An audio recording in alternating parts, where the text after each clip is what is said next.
What Machiavelli taught men about choosing women. No one talks about this. In 1513, a man sat alone in a small farmhouse outside Florence.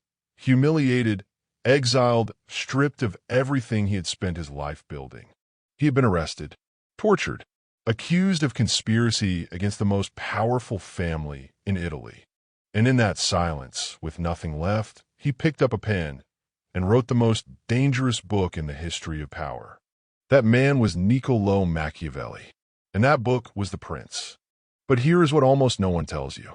Buried inside his letters, his histories, his private writings, Machiavelli left behind a philosophy about something most people never expect from him.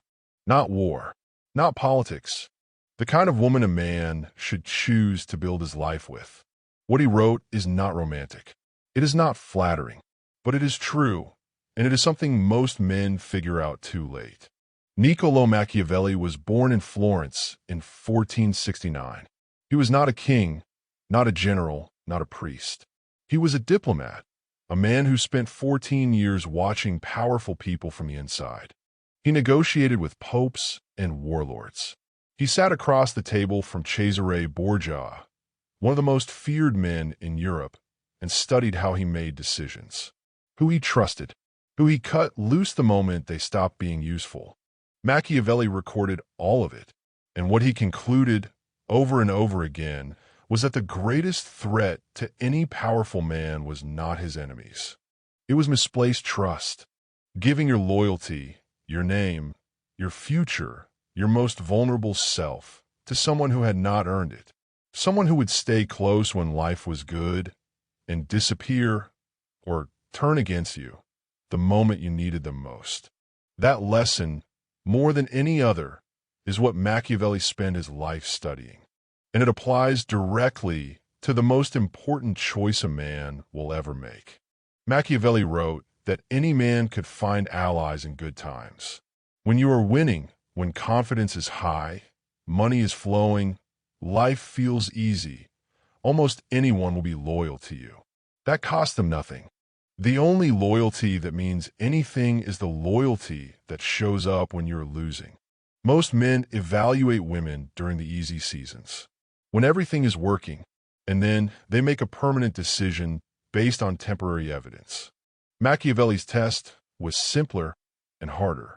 Watch what she does when you fail, when you lost the job, when you were broke, when you were sick or scared or unsure of yourself. How did she speak to you in those moments? Did she hold your dignity with care? Or did she quietly file away every weakness for later use? Did she stay, not because things were easy, but because she had made a decision about who you were as a man, separate from your circumstances? That is the only test that reveals genuine loyalty. Everything else is just comfort. A man who is not wise himself cannot be wisely counseled. Machiavelli, the prince. The same is true in reverse. A woman who only shows up for the version of you that is already succeeding is not showing up for you at all. She is showing up for what you provide. Understand the difference. It will save you years. There is a line in The Prince that most people overlook. The first method for estimating the intelligence of a ruler is to look at the men he has around him. Machiavelli was not talking about coincidence. He was talking about selection. We do not accidentally end up surrounded by certain types of people. We choose them, consciously or not, because they reflect who we are, what we value, and what we are comfortable with. So look at her inner circle, not her acquaintances, the people she calls when something actually goes wrong, the people she is most honest with, the people she has kept close for years. If those people are chaotic, dishonest, bitter, or addicted to drama, understand that she chose them. She is comfortable in that energy. She is shaped by it in ways she may not even recognize. If her circle is grounded, growth-oriented, kind, and direct, that tells you just as much. Machiavelli would say, do not just evaluate the woman. Evaluate her world. One of Machiavelli's most repeated warnings was about flatterers. He called them one of the greatest dangers any powerful man faces. Why? Because flattery feels like love. It feels like someone seeing you clearly and approving of everything they see. That feeling is addictive. It is also a trap. A person who only tells you what you want to hear is not protecting you. They are managing you, keeping you comfortable, keeping you attached, even when staying attached is not in your interest. The woman who will genuinely make your life better is not the one who always makes you feel good in the moment. She is the one who tells you the hard truth when you need to hear it. Not to hurt you, not because she is critical by nature, but because she respects you enough to be honest, and she cares more about your actual future than about keeping the peace. That is rare. When you find it, recognize it. Most men mistake honesty for disrespect and flattery for love. Machiavelli understood it was the other way around. Here is the part of Machiavelli's story that no one tells. While he was writing these cold, unsentimental philosophies about power, he was writing something else too. Letters home to his wife, Marietta Corsini, the woman he had married before any of the fame, the exile, the torture.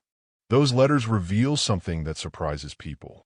Machiavelli, the man who counseled princes to treat loyalty as a calculation, was quietly, consistently devoted to Marietta, not because she was the most glamorous woman in Florence, but because she was steady.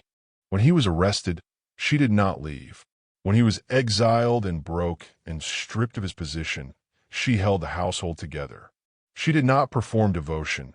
She simply continued, practically and without drama, to be present.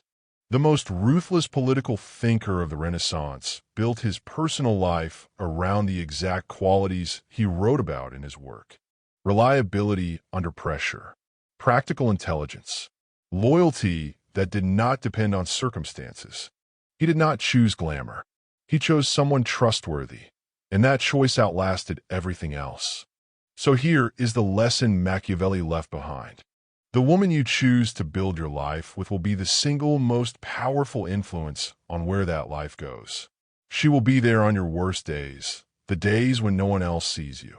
She will either protect your growth, your discipline, the direction, or she will quietly erode it. Machiavelli would not tell you to look for the most exciting woman, or the one who makes you feel the most alive in the beginning, because feelings in the beginning lie. He watched kings fall for the wrong woman and lose their kingdoms. He knew that feeling is not the same as foundation. He would tell you to ask one question. 1. Can I trust this person with what actually matters? Because in the end, in Machiavelli's world and in yours, that is the only question that was ever worth asking.